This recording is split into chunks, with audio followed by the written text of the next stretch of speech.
Hi అండి. ఈరోజు Tuesday కదా, కొంచెం ఫాస్ట్గా అయితే లేచాను. ఇంక ఇంట్లో పనులన్నీ చేసేసుకుని చిన్న స్కూల్కి కూడా పంపించేశాను. విన్ను కూడా రెడీ చేసేసి నేను కూడా అయితే రెడీ అయిపోయి పూజ అయితే చేసుకున్నాము. ఇంకా దేవుడికి ప్రసాదం కింద వడపప్పు బెల్లం అయితే పెట్టాను. ఇంకా టిఫిన్ కింద ఇడ్లీ వేద్దామని చూస్తే పిండి అయితే కొంచెమే ఉంది, ఎటు కాకుండా. ఇలా ఉన్నప్పుడైతే నేను పునుగులు ఇంకా ఊతప్పం పొంగడాలు అయితే వేస్తూ ఉంటాను. ఈరోజు అయితే మా హస్బెండ్ ఊతప్పం చేయమని చెప్పి అయితే అన్నారు. దానికి కావాల్సినవన్నీ కట్ చేసి అయితే పెట్టేశారు.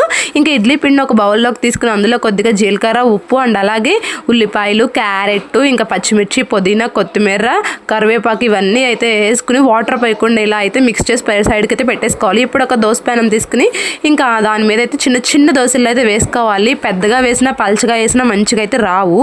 ఇలా చిన్నగా అయితే కొంచెం మందంగా వేసుకుని ఆయిల్ వేసుకుని మీడియం ఫ్లేమ్లో పెట్టుకుని మంచిగా రెండు పక్కల కాల్చుకుంటే వేడివేడిగా ఊతప్పం అయితే రెడీ అయిపోద్ది. ఇందులోకి కాంబినేషన్ వచ్చేసి నేను పల్లీల చట్నీ అయితే చేశాను. ఆల్రెడీ కారపొడి డైలీ ఉంటుంది ఇంట్లో, టిఫిన్స్లోకి మా హస్బెండ్కి కంపల్సరీ కావాలి. ఇంకా ఇవి రెండింటితో తింటే నిజంగా టేస్ట్ మాత్రం సూపర్ ఉంది, చాలా బాగుంది. ఒకటికి మించి ఎక్కువైతే తినలేను నేనైతేను. ఇంకా చిన్నుకైతే ఆల్రెడీ స్కూల్కి వెళ్ళిపోయేటప్పుడు స్వీట్ దోశ కావాలంటే ఇద్దరికి స్వీట్ దోశ వేసి అయితే ఇచ్చేసి